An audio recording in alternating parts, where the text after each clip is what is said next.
Hey guys, you made it to the end. Congratulations.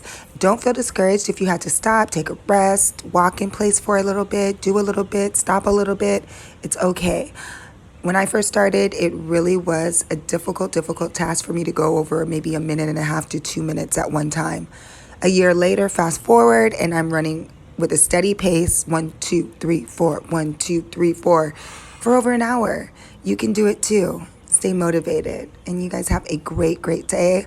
I will be seeing you in future videos, and I'll try and even do some 5-minute videos for those who need to go at a shorter distance and challenge themselves 5-minute increments. So yeah, guys, stay motivated, don't get discouraged, and I will see you on the next one. Bye, guys.